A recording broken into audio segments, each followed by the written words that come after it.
welcome to another edition of UFO Video Addicts. Let me give you a quick preview of what I got coming up in this video.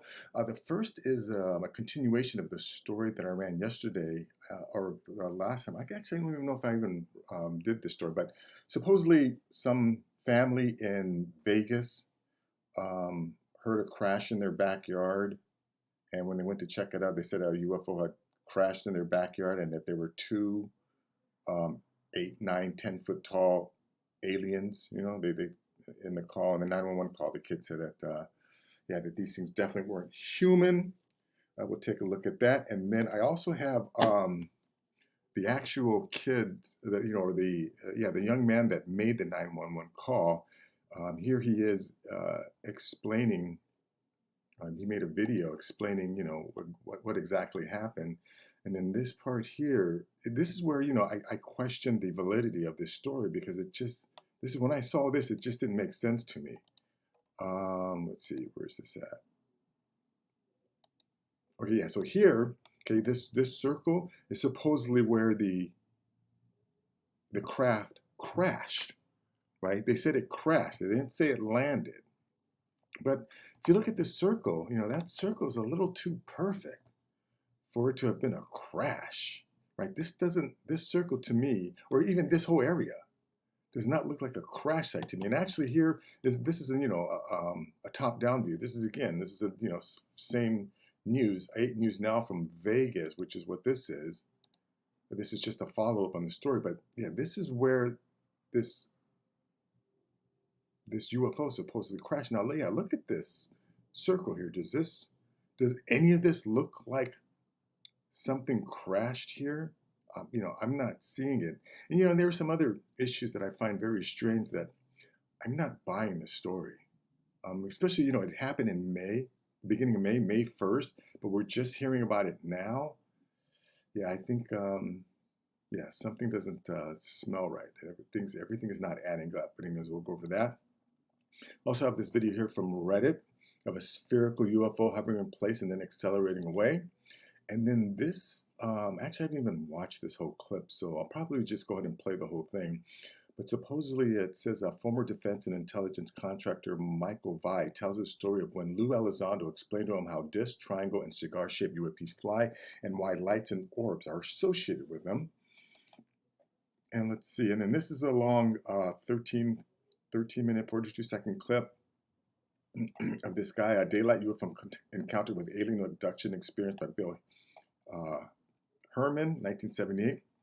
But in this part I want to play, he explains how an alien species, their emissary or something, whatever you want to call him, was asking this person if he could talk to someone and try and get one of their one of their crafts back. Because this whole, all of this stuff is coming out about how our government has, like 12 alien craft. And yeah, in this episode, or in this part of the clip here, he talks about how one of these species was trying to get this guy to talk to someone in our government to get the ship back. Which again, I find that very strange that, these advanced beings, whether they're from here or whether they're from another planet, would have to ask people in our government to get something that's theirs back. Yeah, check a look at that. Also, got this short clip here of this green fireball flying across the sky. Again, a lot of people will say that this is a meteor, but meteors do not fly in a horizontal line. And this particular phenomenon has happened multiple times. This is probably, I don't know, 6, 7, 8. I've done so many videos of these fireballs, these green fireballs streaking across the sky that, yeah, I don't think they're meteors. Let's see, and I got this clip here from 2019. This is an old clip. It's been played a bunch of times. I'm sure I've featured it in, one of my other videos. But again, like I said, sometimes, if you've been following my channel for a while, you may see repeats of videos, but I do that because I get new subscribers, and not everyone has seen this. So if you've seen it, just move by it. But if not, definitely check it out. This guy was out here getting B-roll and he caught this. You can see this little blur here. He caught this craft, just zipping, flying over the mountains and following the contours of the landscape here, coming down low and then just moving across the field of view at a high rate of speed. Let's see. This is from The Hill. This is Michael Schellenberger. He's one of the guys that's that Elon Musk gave the Twitter files to, and he's one of the guys that exposed how our FBI or intelligence agencies are embedded within a lot of the social media companies, censoring people and all that. But in this one, he talks about that our government does, that the people he's talked to have revealed to him that we have 12 alien craft in U.S. custody. He also talks about the pilots. And then let's see, and then this is his story in his Substack. U.S. has 12 or more alien spacecrafts as military and intelligence contractors. And here, this is that the head of the All Domain Anomaly Resolution Office, Sean Kirkpatrick, who's a freaking liar. Again, he's one of these people that their task is to make sure this information doesn't get out, or he tries to create speed bumps. And yeah, he doesn't want. He works for the part of the government that doesn't want this information out, obviously, because he keeps claiming that that they've never seen any evidence of extraterrestrial craft and all this other nonsense. Also, I have this tweet from this guy Brian Johnson. Like I've said, I've talked about Brian Johnson before. I've listened to some of his spaces, Twitter space calls, and this guy is just full of information concerning UFOs and aliens, and the fact that that they're here on our planet. But in this thread here, he talks about here's the truth for the disclosure guys. So we'll go through that, see what he says. And then let's see, I also have this. These are actually 2 pages of something I found on 4chan, one of the 4chan boards. Now, it's a long thread, I guess you call it, but in it, these guys are talking about this company called Batali. And it says Batali Memorial Institute and UFOs. Batali is this huge nonprofit organization based in Ohio. They're a 501c3, but they're not your typical charity. They're into all sorts of scientific and tech research, and they handle labs for the Department of Energy. Despite being a nonprofit, they'll pull in a whopping $6.1 billion in revenue. Makes you wonder. Yeah, but this guy believes that this Batali is actually a cover for a company that's doing research on some of the recovered crafts that that our government finds. But yeah, I haven't gone through this whole thread. There's so much information here. There's 2 pages of it. But again, it's just the discussion these guys are having, and yeah, this is from 5 years ago. So just discovered this exchange and wanted to make it a thread about it so we can discuss the implications further. One of the absolute creepiest exchanges relating to aliens that I found while digging through the archives over the years. I screen capped it for prosperity, but I want to talk about how I found it because I think it lends a legitimacy to the anon in that screen cap and drastically reduces the chances of being a LARPer. I don't know what a LARPer is. This is going to be a long read. Strap in. Yeah. Lots of information here. Again, but yeah, this guy thinks that this Batali has is involved in reverse engineering craft, and and other things having to deal with top secret projects. But anyways, let's go to this story here. Let me just run some of this. It is a police call everybody will be talking about. Thanks for joining us here at 6 o'clock. I'm Denise Valdez. I'm Brian Loftus. A family says something crashed into their backyard, prompting them to call 911, saying they saw creatures walking around. Our 8 News Now investigators digging into this for weeks now. And tonight, our David Sharns with the video you will only see on 8 News Now. David? Right, Denise, sources telling 8 News Now investigators that several agencies believe something landed or crashed. Whether it was non-humans or not, it certainly scared the people living on this property. Now, before we show you that video, listen to their call for help. There's like an 8-foot person beside it, and another one's inside, and it has big eyes and it's looking at us, and it's still there. Okay, where is this on your property? In my backyard. I swear to God, this is not a joke. This is actually we terrified of it. So there's 2 people or 2 subjects that are in your backyard?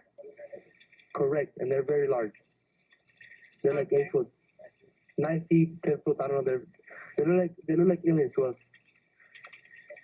Big eyes. They have big eyes, like I can't explain it. And big mouth. They're shiny eyes, and they're not human. They're 100% they're not human.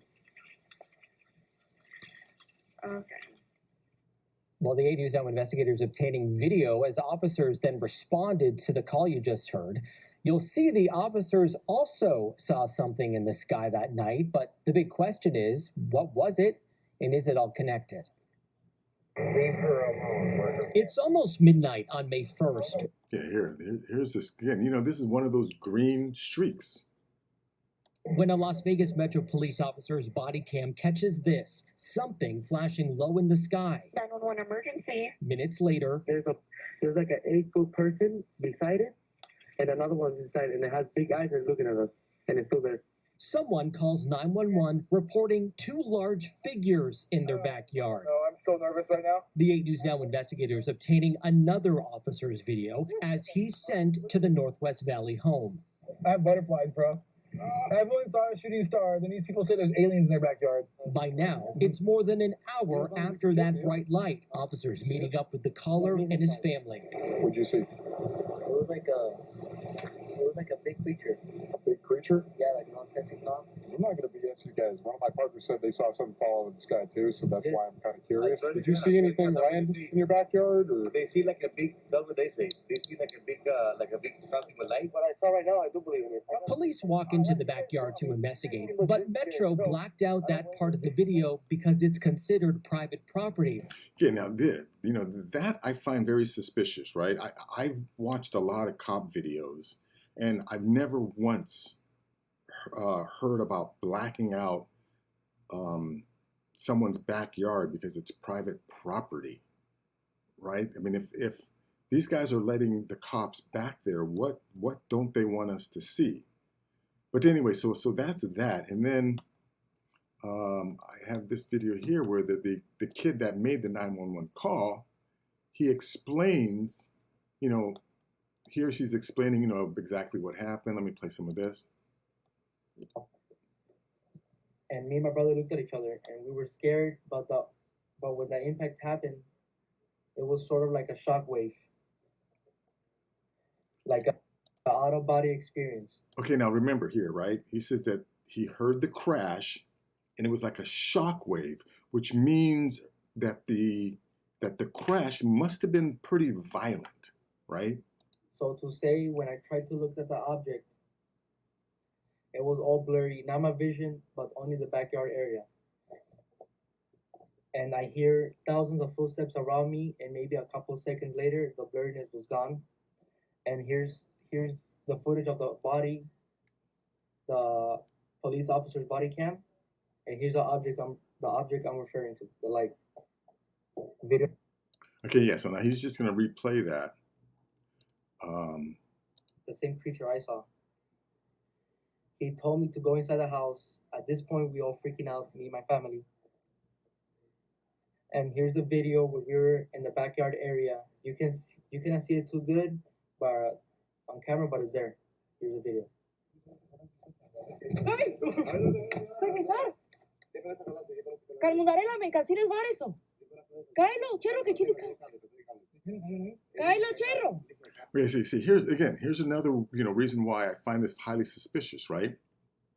This kid is claiming that he saw 8, 9, 10-foot creature in his backyard. He obviously has a phone because he made the 911 call, and I'm assuming like every other person who has a cell phone, his cell phone has a camera, right? And here's his mother also filming, right? If there are 8, 9, 10-foot alien creatures in your backyard, why didn't you try and get a photo or a video of it, right? And not just him. Well, why didn't the mother get a video? Again, even if they freaked out, right? Well, here's the thing. They don't seem, maybe in this part, they seem kind of, freaked out here. At least the mom does. But these guys, right? The dudes here don't look like they're necessarily freaking out. And then again, and another thing, he said that that he had heard a lot of footsteps, right? That for whatever reason he couldn't, his eyes were blurry, whatever. But yeah, here is the supposed crash site. Yeah, where there was where he felt the shock waves, right? Look at this perfect round circle, right? Does this look like something crashed here? And let's go to this. Yeah, so this is a higher view of again of these circles, right? If these 8 to 10 foot creatures are walking around, where's their footsteps? Or excuse me, footprints. Where are their footprints? Right? Again, this is dirt, right? You would assume that whether they're wearing some kind of shoes, or even if they were barefoot, where are the footprints? But essentially, yeah, this is the same. This is just another story. The past 4 weeks, but each of the 3 times we accepted their invitation to do an interview, they didn't answer the door or their phone. These are some of the claims they've made in other public forums. Multiple family members backed up the story in an initial police report we obtained. Angel says they heard the patter of multiple feet in the yard. They later heard footsteps on their roof. They saw one of the 8-foot-tall creatures climb behind the controls of a large front loader stored in the yard, as if trying to engage it. He got a good look at one of the creatures, he said, a greenish-grayish being with large eyes and long legs. He says he could hear its deep breaths, and when he locked eyes, he was, in essence, frozen in place, couldn't move. In the middle of the yard, where the object had crashed, then vanished, a circular impression was left in the soil. Yeah. Now, I ask, right, if there was a violent crash, does this look like evidence of a violent crash? Or does this look like just, a circle that might have been created by car tires? Like, look at here. Obviously, these are tracks from some kind of vehicle. It might have been this front loader, even. But, yeah, this site here does not look like something crashed here. And again, and the story actually happened on May 1st, but it just came out on, I think it was on Monday. And now, like the guy said, they've been trying to get interviews from these people, additional interviews, but they won't answer the door, or they're not doing any follow-up interviews. Yeah, so I find the whole thing suspect. I'm not 100% convinced it's true. I don't know if this was a hoax that was perpetrated by the kid and his family, or if the government, someone in the government put him up to it. Yeah, I don't know, but some things just don't add up with this story. Anyways, a link to all this stuff will be in the description. Now let's just check this out here. This spherical UFO filmed hovering in place and then accelerating away.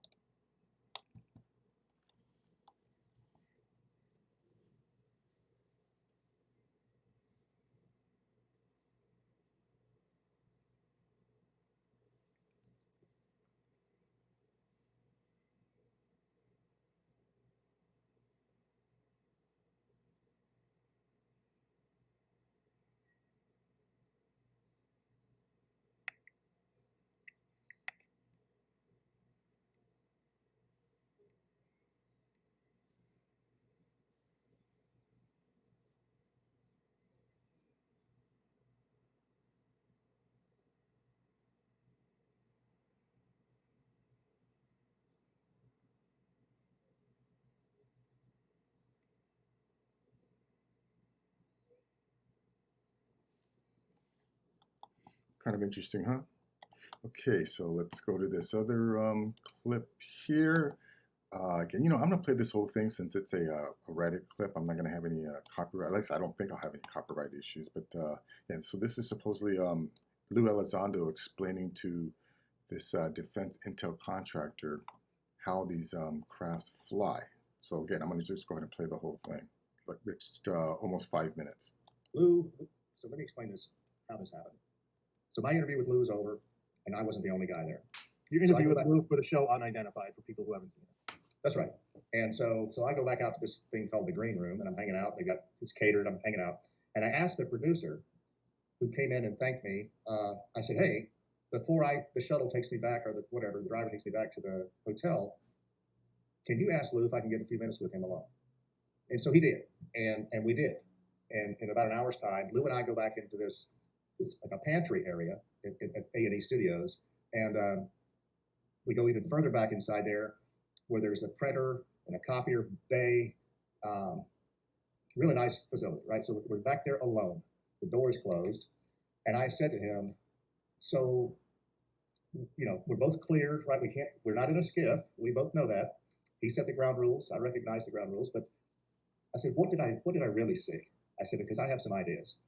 So he went over to the printer, and he opens up the printer, the bay where you put the paper in, the big, huge printer machine. He pulls out 2 or 3 sheets. He takes a ballpoint pen, and he asked me a question. So if you can see the screen, he asked me, before he drew anything, he said, "What is the most commonly cited or reported type of UFO over the decades or the millennia, whatever?" And I said, "Well, it's a disc or a flying saucer." So he drew this disc. And then he said, "So imagine, or supposedly," he used words interchangeably, imagine and supposedly. He said, "So based on all the reports over the decades, these discs that are spotted, they emit some sort of electromagnetic field or electromagnetic-like field, okay?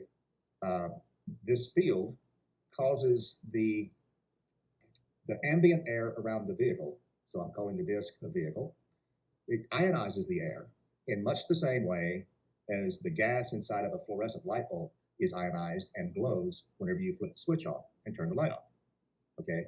It excites the molecules, the oxygen, the nitrogen, the carbon, all the molecules in the air surrounding that flying saucer or that disc, and it makes it glow.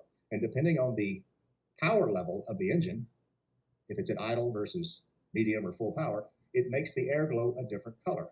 Now, something else explained, and Paul Hill explains as well, is the air glows according to the cleanness, the purity of the air. So in a polluted environment, around, say, a steel mill or some other more polluted or humid environment, the air is going to look different because there are other components in the surrounding air that are being energized by this electromagnetic field, this very high energy field surrounding this disc, okay? Okay, so I saw one of these. I saw exactly this. I saw a black equilateral triangle, and this is about as close as I could make it. And I saw 3 really bright dots that I took to be lights. But they're not lights, according to Lou. They are each something using a propulsion system like this, and they are glowing. It's the air around the vehicle that's glowing. And it is these 3 particular power plants, one in each corner, that give the vehicle cancels out its mass. In other words, makes it, sort of gives it its anti-gravity effect or whatever. But that's all they do. They each have a field that they emit, just like the disc has a field when it's powered up. And so these fields overlap like a Venn diagram. And so they encompass the entire vehicle. They make it weightless. But then there's another engine or power plant or whatever in the center, and this is the one that makes it go.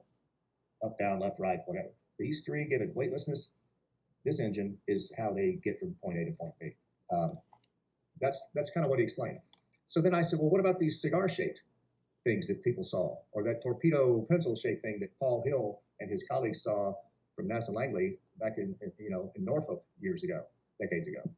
So he said, well, the cigar-shaped ones, he said, imagine, he didn't say they did, he said, imagine that there's the same similar sort of propulsion source as placed here in this is, again, I made this from his drawing, and the fields that give it its weightlessness, they overlap like a Venn diagram, right?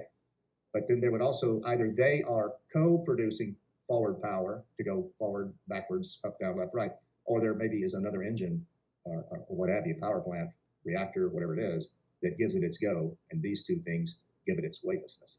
So that's how he answered my question about what I saw. Okay, that's kind of interesting explanation, right? Link will be in the description. Let's go to this one here. Yeah, now, this is at 11:11. Yeah, now this whole thing is about this guy seeing these UFOs. Let me play some of this. Home was parked and across a shallow, nearly dry, damp ditch and up onto a railroad track that ran about 10 or 15 feet above the level of the trailer park.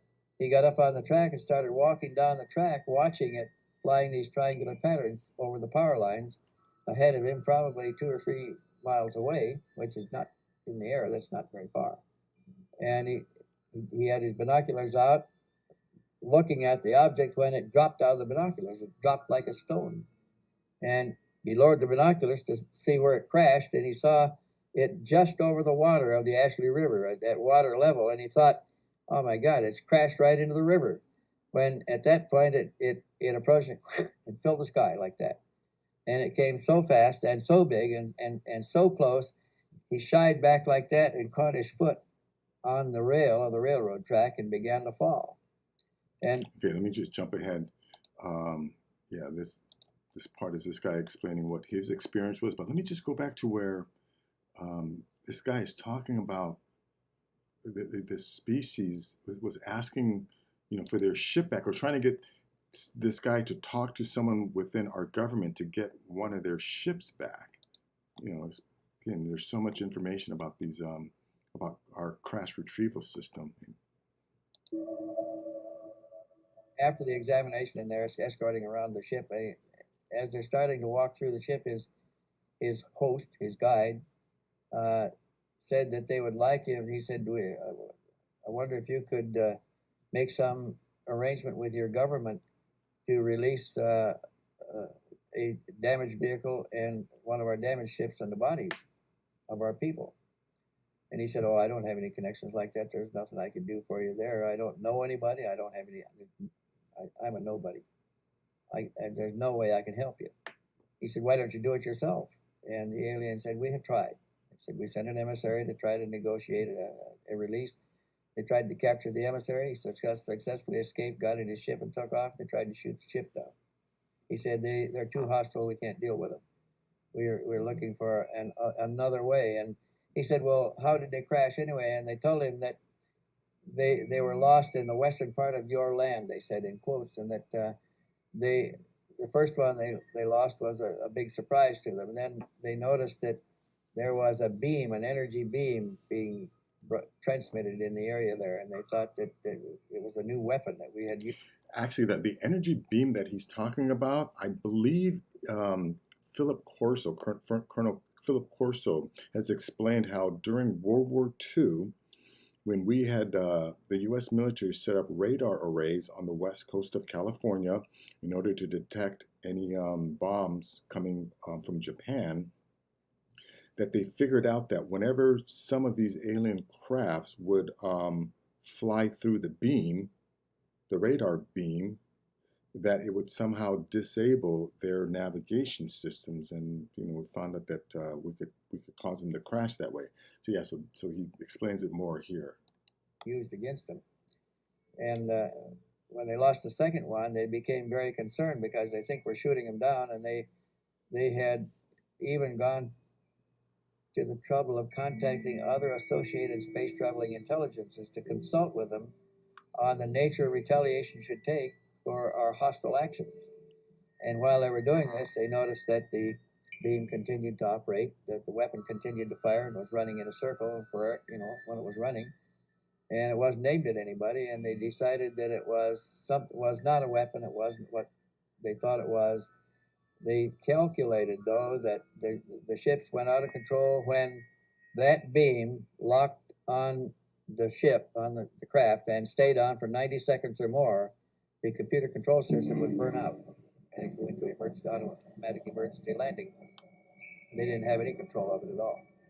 And they devised a shielding, a form of shielding, and changed their flight pattern to the sharp angular change in direction that Herman was reporting, so that the radar could not lock on and stay on for 90 seconds or more. But notice he called it a radar, so it was a radar array. Anyways, a link to that will be in the description. Let's go to this video here. Yeah, check this one out here. This is from this guy, Claudio Villar. It's only an 18-second video, but check this out.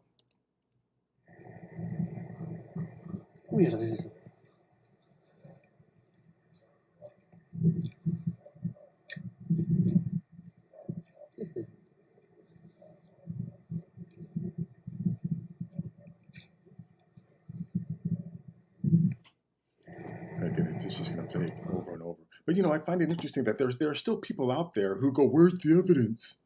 There are no UFOs. We don't have evidence. So what is this? Right? And, you know, I've done hundreds of videos. There's so much evidence out there that I cannot believe there are still people who are asking, where's the evidence? Yeah, anyone at this point who asks, where's the evidence, where there's no evidence, they're just being willfully stupid, willfully ignorant. Anyways, let's see. Now, this video is from 2019. This guy was out just capturing B-roll with a drone, and he happened to catch this craft flying low to the ground, following the contours of the landscape, because you can see that it comes over this mountain, shoots down low, and then zips past this field of view. So let me start this at the beginning. Boom. Now, well, it's just going to loop again. Now, yeah, there it goes. Let's see. Let me see if I can. Yeah, look at how it adjusts. Right, it levels out when it comes down off this, or comes down from following the contours of this mountain.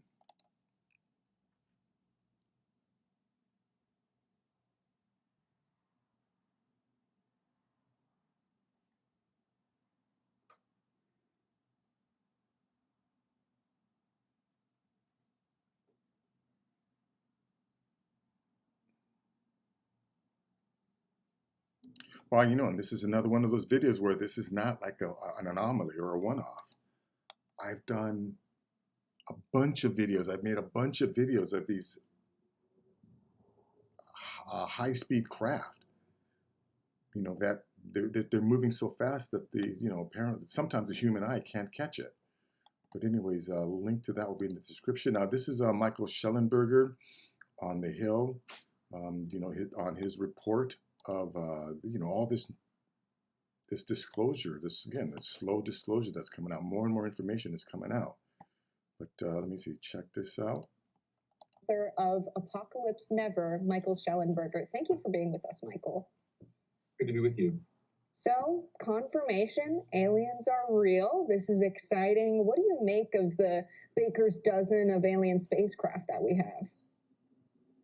Well, I think it's worth just pointing out that this is very shocking.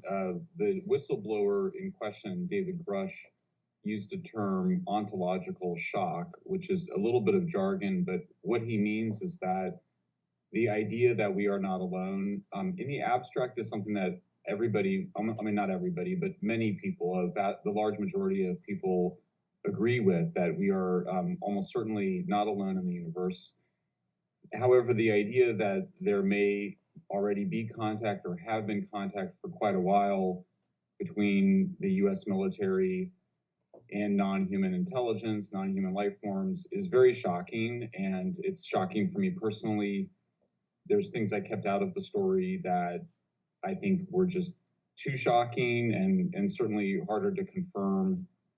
But I do think it's clear that the conversation about this has progressed from the idea that the Pentagon simply has some videos to a large and growing number of people with reason to know who say that in fact there are non-human spacecraft.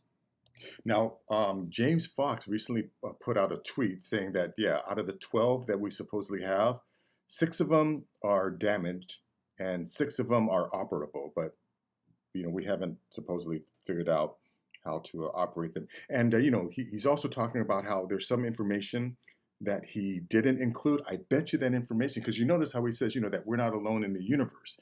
We're not alone on this planet, right? And I think that's one of the reasons why, like,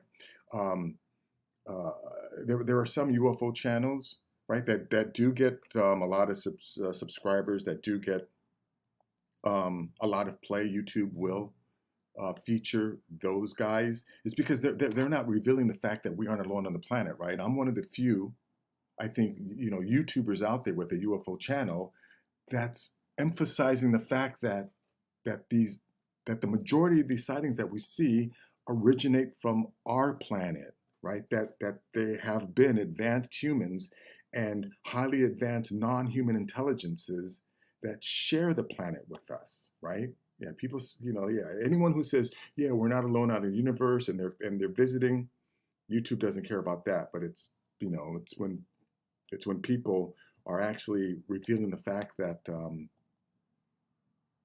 that we're not alone on the planet. That again, we know that that all of these intelligence agencies have connections or have people embedded within all of the social media companies. Yeah, so they don't want this information out there. But anyways, yeah, this is a long 12:58 video. I don't want to play the whole thing. But here, some people like to read. Some people like, who are visually orientated can watch that video. Other people who like to read, this is Schellenberger's Substack. U.S. has 12 or more alien spacecrafts as military and intelligence contractors. In April, the director of the Pentagon's new program for studying UFOs said he had seen no evidence of alien spacecraft. I should also state clearly for the record, said Sean Kilpatrick, the director of the All-Domain Anomaly Resolution Offices, that in our research, AARO has found no credible evidence thus far of extraterrestrial activity or off-world technology or object that defy the known laws of physics. You see, when he says this, actually that's a lie, right? That no credible evidence thus far of extraterrestrial activity, off-world technology. Well, in a sense, that's somewhat true because, like I said, some of these things aren't off-world. They're not extraterrestrial, right? They're ultra-terrestrial. They're from this planet, and they're not off-world. They're this world. They're from planet Earth. And, I've said this, I think in the last video. All of these advanced species don't share the same level of technology or the same level of intelligence, right? Yeah. There's a difference. So even if there are some species that, let's say, can create a spacecraft, like right out of the fabric of space-time, I don't know, maybe they know a way to have the right components or elements, come together and form a fully formed and functioning spacecraft. I mean, again, I find that hard to believe, but I'm using my human brain to come to that conclusion. But because Stephen Greer has even said that some of these beings can do that, where they type in something into a computer or whatever. I don't remember how or the whole process, but they, it's just like they snap a finger, and a fully formed, intact, functioning alien spacecraft just appears. But if there are other species out there that don't have such advanced technology or such advanced abilities, right? And let's say that they're just a few hundred or a few thousand years ahead of us. They would still have to manufacture these spacecraft. Now, is it being manufactured by several people, or are there factories? Are there factories here on Earth, under the oceans or in deep caverns, where these craft are being built by groups, of individuals? Again, the non-human intelligence, whatever you want to call them. Is that what's going on? If so, I'd be very interested to see how that works. Anyways, yeah. So this is the article. Again, this guy Sean Kirkpatrick, bullshitter, right? He's a friggin' bullshitter. He's a professional liar, and his job is to make sure that this truth doesn't get out. Anyways, let's go to this Brian Johnson tweet here. Like I said, this guy Brian Johnson, I don't know where he's getting his information, but everything that I've heard him say seems to be right on. It's it's information that I've heard through the years of, just me being interested in this subject. But he definitely reveals a lot. So I would, if you really want to find information on, I've noticed he hasn't been doing a lot of these Twitter spaces anymore, but a few months back he was doing a bunch of them where, yeah, he just revealed a lot of information. He's definitely full of knowledge. But let me just give a read of what he says here. Here's the truth from the disclosure, guys. Gary, this is not our planet. They, multiple species, were here before us. We have recovered alien craft and alien bodies. Some sentient beings possess non-corporeal forms of consciousness. Lou, we are not apex predator, mankind's, I don't know what is going on there.